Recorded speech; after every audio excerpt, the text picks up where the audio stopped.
बिस्मिल्लाहिर्रहमानिर्रहीम। मैं हूं अरशद लोधी और आप देख रहे हैं मेरा यूट्यूब चैनल अरशद लोधी कम दियां गल्ला। तो मैं शुक्रगुजार हूं तमाम दोस्तों का, तमाम बहनों का, तमाम बच्चों का, तमाम बुजुर्गों का जो मेरा यूट्यूब चैनल देखते हैं और उसे लाइक करते हैं, शेयर करते हैं। आज एक बहुत ही अहम खबर लेके हाजिर हुआ हूं।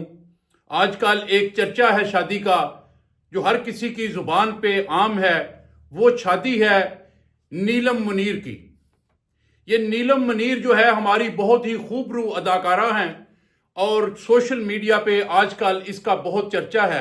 सोचा कि आपको इसकी हकीकत से आगाह कर दूं कि ये शादी कैसे हुई, कहाँ हुई, किसके साथ हुई और शादी के पीछे क्या जो हैं वो वाक़ात हैं, मतलब सारी बातें जो हैं वो मैं आपको बताने के लिए आज आपकी खिदमत में पेश हुआ हूँ। तो बात कर लें नीलम मुनीर की। तो नीलम मुनीर एक अदाकारा हैं हमारी, बहुत खूबरू अदाकारा हैं और कुछ दिन पहले इनकी शादी दुबई में हुई जिसके आजकल बहुत चर्चे हैं। सोशल मीडिया पे उसकी तस्वीर, जो उसके मतलब मायो वगैरह की तस्वीर और उसकी सारी तस्वीरें जो हैं वो शेयर हुई, तो लोग, हर बंदा जो है उससे जानना चाह रहा था कि ये शादी कैसे हुई, किस तरह हुई। तो मैंने आज सोचा कि उस पर बात कर लेते हैं। तो देखें, बात यह है कि ये शादी जो है दुबई के एक रहायशी हैं, इनका नाम है मोहम्मद अरशद। ये मोहम्मद अरशद दुबई पुलिस के मुलाजिम हैं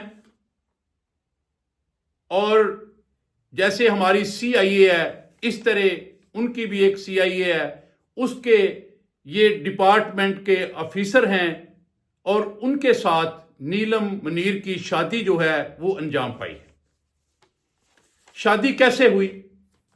ये लव मैरिज है, अरेंज मैरिज है या कुछ और? तो दोस्तों, ऐसा है कि नीलम मुनीर जब दुबई जाती थी तो इनकी मुलाकात मोहम्मद अरशद जो ASI के डिपार्टमेंट के ऑफिसर हैं इनके साथ होती है। बस क्या होना था, मुलाकात में ये दोनों एक दूसरे को दिल दे बैठे। तो फिर जब दिल किसी को बंदा दे देता है तो दिल के बगैर जीना मुश्किल हो जाता है। इसलिए इन्होंने फैसला किया कि क्यों ना हम शादी कर लें, शादी के बंधन में बंध जाएं और ये हमेशा के लिए एक हो गए। तो इन्होंने शादी दुबई में जो है वो कर ली।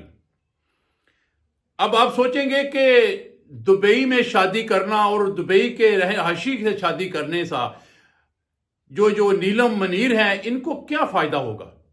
तो दोस्तों, इनको फायदा ये होता है कि चूंकि इनका दुबई आना जाना लगा रहता है, जब अब ये दुबई जाएंगी इनके पास दुबई के रहायशी की शादी की जो मतलब इनके साथ शादी हुई है उनके डॉक्यूमेंट होंगे, ये वहां की बहू होगी, तो इसको बहुत प्रोटोकॉल मिलेगा, इसमें शॉपिंग पे इसको डिस्काउंट भी मिलेगा और ये इनको आस्ता आस्ता ये गोल्डन वीजा एक होता है, गोल्डन वीजा दुबई हुकूमत दे देगी। गोल्डन वीजे का मतलब वहां का, जैसे आप समझ ले कोई बंदा अमेरिका जाता है तो उसे ग्रीन कार्ड मिल जाता है, इसी तरह की एक चीज दुबई वालों ने गोल्डन वीजा के नाम से जो है मुतारफ कराई हुई है। और ये गोल्डन वीजा जिसके पास होता है वो समझ ले कि वहां का परमानेंट रहायशी होता है।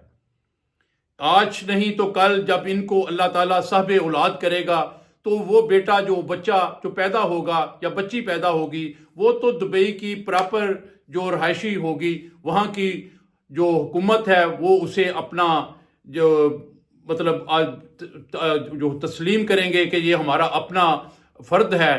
तो ये नीलम जबार को उसका ये फायदा होता है। अब बात करते हैं कि दुबई जो है ये शहर जो मुल्क है ये बाकी मुल्कों से क्यों मुनफरिद है? तो दोस्तों, बात ये कर लेते हैं कि पिछले दिनों सोशल मीडिया पे आपने देखा होगा एक वीडियो वायरल हुई जिसमें एक लड़की अपना बहुत सारा जेवर अपनी गाड़ी के डैशबोर्ड पे रख देती है और खुद सामने वाली दुकान के अंदर चली जाती है اور وہاں سے کھڑی ہو کے اسے آبزرو کرتی رہتی ہے، دیکھتی رہتی ہے اور ساتھ ساتھ ویڈیو بناتی رہتی ہے۔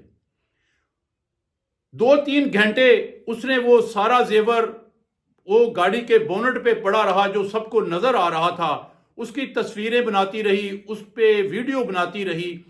اس کا مقصد دکھانے کا یہ تھا کہ دبئی میں کوئی بندہ سرے بازار کوئی چیز رکھ دے، 2 دن کے بعد بھی آ کے وہاں سے اٹھا لے تو سوال ہی پیدا نہیں ہوتا کہ کوئی وہاں سے اٹھا کے لے جائے گا۔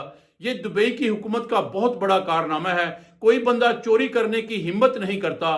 لوگ دکانیں کھلی چھوڑ کے گھروں کو چلے جاتے ہیں، بالکل سٹریٹ فارورڈ، شٹر جو ہے اسے ڈاؤن کیا، دل کر دیا، دل کیا نہ کیا۔ ہمارے ہاں جیسے ہم سپیشل شٹر کو لاک لگاتے ہیں، اندر سے لاک کرتے ہیں، باقاعدہ سیکورٹی گارڈ ہم نے رکھے ہوتے ہیں کہ صرف اس لیے کہ یار کوئی چور، کوئی ڈاکو جو ہماری دکان سے سامان نہ اٹھا کے لے جائے۔ تو بھائی دبئی میں تو ایسا کچھ نہیں ہے، دبئی میں تو کوئی چوری کی جو ہے وہ بات ہی نہیں ہے۔ آپ کسی ہوٹل میں چلے جائیں، وہاں کھانا کھائیں، اپنا سامان، اپنا موبائل، اپنا گاڑی کی چابی، اپنا پرس نکال کے ٹیبل کے اوپر رکھ دیں۔ اگر آپ ان میں سے کوئی چیز بھول جاتے ہیں تو 2 دن بعد بھی اگر آئیں تو وہ چیزیں وہیں پڑی نظر آئیں گی آپ کو۔ یہ وہاں کا عالم ہے۔ تو نیلم جو منیر ہے، اس نے یہ سارا کچھ دیکھ کے فیصلہ کیا کہ یار کیوں نہ کسی ایسے ملک میں رہا جائے جہاں امن ہو، سکون ہو۔ یہ جیسے ہمارے بدمزگی ہے، لوگ افراتفری کے شکار ہیں، کھینچا تھینی ہو رہی ہے، چوریاں ہو رہی ہیں، وارداتیں ہو رہی ہیں۔ اس طرح کا دبئی میں کچھ نہیں ہے بھائی۔ دبئی میں بالکل سکون ہے، امن ہے، وہاں ہر قسم کی شانتی ہے۔ تو اب کافی دنوں سے ایک بڑی خبر جو ہے وہ آ رہی تھی کہ دبئی سے لوگوں کو نکالا جا رہا ہے، لوگوں کے ویزے نہیں لگ رہے، لوگوں کو باہر مطلب جو ہے نا انہوں نے ملک سے نکالنا شروع کر دیا ہے۔ تو یہ بڑی افسوس کی باتیں تھی جو ہم سن رہے تھے کافی دنوں سے۔ تو اللہ کا شکر ہے کہ یہ شادی جو ہوئی ہے نیلم منیر کی، اس شادی کے ساتھ ہی ہمیں ایک خوشخبری بھی ملی کہ ہماری ایک خوبرو اداکارہ نے دبئی کے رہائشی سے شادی کر کے یہ ثابت کر دیا ہے کہ دبئی دبئی ہے بھائی، دبئی دبئی ہے۔ دبئی میں سکون بھی ہے، امن بھی ہے، شانتی بھی ہے۔ تو دعا کریں کہ اللہ تعالیٰ اس کی یہ شادی تا حیات چلتی رہے اور اللہ تعالیٰ اسے صاحب اولاد بھی کرے اور اللہ تعالیٰ اسے خوش و خرم رکھے، کیونکہ ہمارے ملک کی بیٹی ہے، ہماری عزت ہے، تو ہم اس کے لیے دعا گو ہیں۔ تو میں شکر گزار ہوں ان دوستوں کا جو اس وقت تک میرا ویڈیو دیکھ رہے ہیں۔ تو ایک ریکویسٹ ہے آپ سے بھائی کہ پلیز سبسکرائب کر لیں۔ اگر آپ نے چینل سبسکرائب نہیں کیا، لائک کر دیں، ویڈیو کو شیئر کر دیں اور کمنٹس میں بتائیں کہ کیا نیلم منیر کی جو شادی ہے اسے آپ کس طرح دیکھتے ہیں۔ اس کی تصویریں جو آپ نے دیکھی ہیں میں ساری مطلب لگا دیتا ہوں، وہ کیا دیکھتے ہیں آپ؟ یہ شادی کہاں تک چلے گی، کب تک چلے گی؟ اللہ کرے، دعا کریں اللہ تعالیٰ اس شادی کو تا حیات قائم و دائم رکھے۔ اللہ حافظ۔